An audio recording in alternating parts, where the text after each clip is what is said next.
What's up guys, Asian here again with another PTS video, and today we're going to be taking a look at two-handed stamina DPS and comparing that to the dual wield stamina DPS. And really what we're going to be comparing here is whether or not the dual wield, the hit the dual wield from the enchantment changes kind of close that gap a little bit between two-handed versus dual wield builds. So what am I talking about when I'm mentioning the enchant changes? So on the Wrathstone PTS right now, one-handed weapons, their enchant strength has been cut in half. So if we take a look here at our infused absorb stamina enchant on our dagger, which is a one-handed weapon, it deals 1691 physical damage and restores 230 stamina. If we compare that to our greatsword of advanced Yokeda, which is a two-handed weapon, still infused, our absorb stamina enchant here deals 3383 physical damage and restores 461 stamina. So basically deals twice as much damage and restores twice as much stamina. So naturally that kind of begs the question, because two-handed enchants pretty much stayed exactly the same from Murkmire to Wrathstone, while dual wield enchants, or I should say one-handed enchants, were cut in half, does that basically bring the two-handed DPS up a little bit by nerfing the dual wield enchant? Does that gap close a little bit? Now, while that might seem good in theory, there are a few caveats here that I do want to point out here before we all go out and farm for our great swords of advancing Yokeda. The first is that you still have access to two enchants on your dual wield bar. So while your enchant strength has been cut in half and that has resulted in a DPS loss, you're still getting two points of damage here. So if we combine our poison damage and our physical damage from our absorb stamina and poison damage enchants, that combined deals more damage than the single absorb stamina enchant from the greatsword. In addition, we do get the two additional enchants. So while our absorb stamina is not dealing as much compared to the greatsword, we are getting again the additional damage from the poison damage enchant, as well as all the effects that we get from that poison damage enchant, that chance to proc the poison status effect. So that's just something to keep in mind. The other thing too is that double daggers does give us additional crits, so each dagger gives us 5% additional crits, so we do get 10% additional crit. There's currently no two-handed weapon that gives out crit. It is either great swords, which gives us now 6% additional damage done, axes, which gives us a bleed, or mauls, which gives us 20%, I believe, additional penetration. So we don't really have a crit version of a two-handed weapon just yet, and crit does scale a lot better with groups with good major force uptime, such as something else you want to keep in mind. And then finally, even though the difference is very small overall, dual wield does typically have a little bit higher weapon damage. It's not too big just because two-handed weapons do have more weapon damage to kind of compensate for that, but that is something that you do want to keep in mind. So even though enchant damage has been cut in half on one-handed weapons, there are still a couple of things that the dual wield does have in terms of a step up compared to the two-handed weapons. Not to mention that the two-handed passives are typically not as useful as the dual wield passives.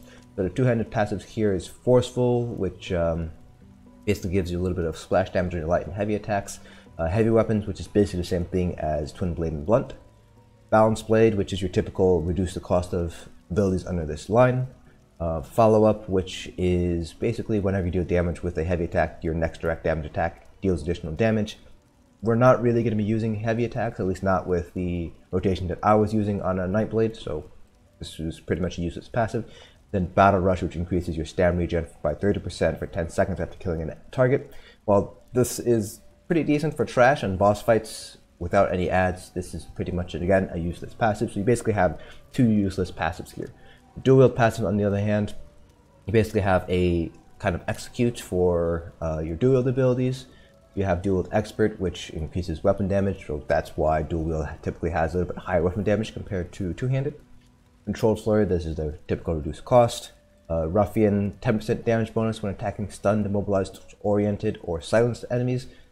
Doesn't affect bosses, so this is a useless passive than Twin Blade and Blood. So compared to the two-handed passives, the dual wield passives are a little bit stronger. So even though the enchant strength has been cut in half, again, dual wield does have several advantages over the two-handed weapons here.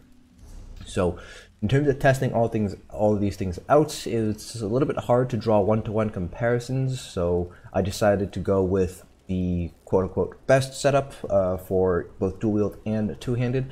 So I just swapped out the front bar weapons, so I always used Veladress, always used Reliquants, and they were all 7 medium. And then I kept using Advanced Yokeda, Bloodthirsty on my jewels, weapon damage, enchants on the jewels. And then I used double daggers, double infused, poison, and absorb stamina. And then I used an infused greatsword for my two-handed test, infused with an absorb stamina enchant. I did try it out with a poison damage enchant, but I found that I could not fully sustain a light attack rotation that way, so I decided to use an absorb stamina enchant instead. I was able to fully sustain light attack rotation that way, and that actually resulted in a little bit higher DPS. I was going with the execute without enough stamina to kind of get through execute with the poison damage enchant. In terms of bars, Nightblade bars are pretty easy to adjust for when you're using a two-handed weapon. You just take out rending slashes and you put on carve instead. So this is what it would look like instead of your dual wield bar. Now, if you're trying to do this on a different class, so for example a stamina sorc or maybe a stamina DK, your bars are going to change a little bit because you will want to make use of reverse slash. Either of the morphs, I typically go with Executioner for the additional execute damage here, but you can go with the other morph instead. So if you are a Stam Sorc or a Stam Decay, you don't have a class Spam Bow, then your Spam Bow will become Executioner instead. So for example, probably more so for Stam Sorcs, because Stam Decays can use Venomous Claws as a Spam Bow. For Stam Sorc, rather than using Shrouded Dagger, you'd be using Executioner instead, and instead of Rending Slashes, you would be using Carve instead. So a little bit of a difference there when it comes to classes that have a class Spam Bow versus classes that do not. So let's go over and hop over to the numbers here, just so you guys can actually see whether or not this ended up working out. So over here we have our overall averages. So dual wield's on the left-hand side, the two-hander is on the right-hand side. Again, these are not exactly one-to-one comparisons, these are best-case scenario comparisons here. So two-hander was with the greatsword, because typically the greatsword is going to do a little bit more damage compared to the axe.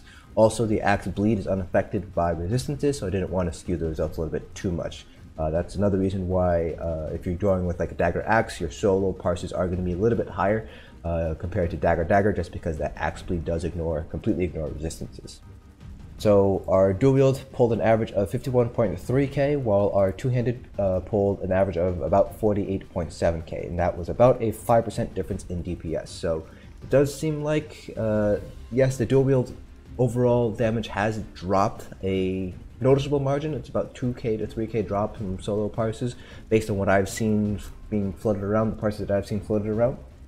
The two-handed DPS, though, has not changed, because there hasn't been any changes to a two-hander build. If you run a two-hander build already, nothing in the Wrathstone PTS has actually changed your build, besides from like ratio passes or anything like that, which affect all builds pretty much equally. So even though dual wield did see a drop, it was not a big enough drop to push two-handed DPS ahead. The gap, I believe, has closed a little bit here. 5% is pretty small overall, and as you can tell here, we're still able to pull that Trials ready DPS. In fact, this is perfectly capable DPS for pretty much every single piece of content in the game, whether that's a hard mode vet Trials or obviously overland content. So if you are already running a two-handed build, then I wouldn't necessarily worry about any sort of changes that are happening here.